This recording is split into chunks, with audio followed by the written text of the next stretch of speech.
Bonjour et bonne année à tous. Bienvenue au Nasdaq pour le premier numéro de Newstech Hebdo de l'année 2011.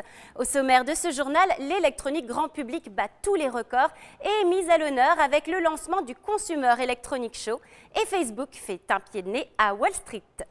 1000 milliards de dollars, voilà un chiffre que pourrait atteindre le marché de l'électronique cette année. Selon Steve Koenig de l'Association américaine des consommateurs d'électronique, le secteur ne s'est jamais aussi bien porté. Fille de la crise, donc, les smartphones, tablettes tactiles et autres écrans LCD font bien partie de notre quotidien. Ils sont célébrés cette semaine au grand rendez-vous annuel de l'électronique, le CES. Cet énorme salon, tenu à Las Vegas du 6 au 10 janvier, donne le ton pour l'année. Une des stars est bien entendu la tablette tactile avec près de 100 modèles présentés. Le système Kinect de reconnaissance de mouvement est aussi mis à l'honneur. Autre tendance, attendez-vous à ce que tous vos appareils soient bientôt connectés à Internet, de la télé à l'imprimante, en passant par l'électroménager.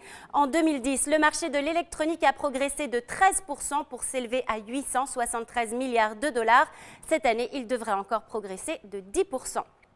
Cette semaine, Mark Zuckerberg défie le système boursier. Le jeune créateur de Facebook a décidé de lever des fonds particuliers pour alimenter le réseau social, mais sans passer par les démarches classiques de l'introduction en bourse. Son objectif est simple, augmenter le capital de son entreprise sans avoir à rendre publiques les données financières. Facebook peut le faire par l'intermédiaire de la banque Goldman Sachs, un de ses actionnaires minoritaires. Goldman s'est engagé à lever lui-même plus d'1 milliard de dollars auprès de sa clientèle. Seulement, la SEC, gendarme boursier, ne voit pas l'opération d'un bon œil. Elle vient d'entamer une consultation sur les fonds spécialisés dans les sociétés non cotées en bourse. L'enquête dira par la suite si Facebook peut être accusé de tentative de détournement. En bref, Steve Jobs a annoncé le lancement jeudi 6 janvier du Mac App Store. Vous pouvez désormais télécharger des milliers d'applications pour vos Mac, iPhone et autres iPads directement sur le site d'Apple.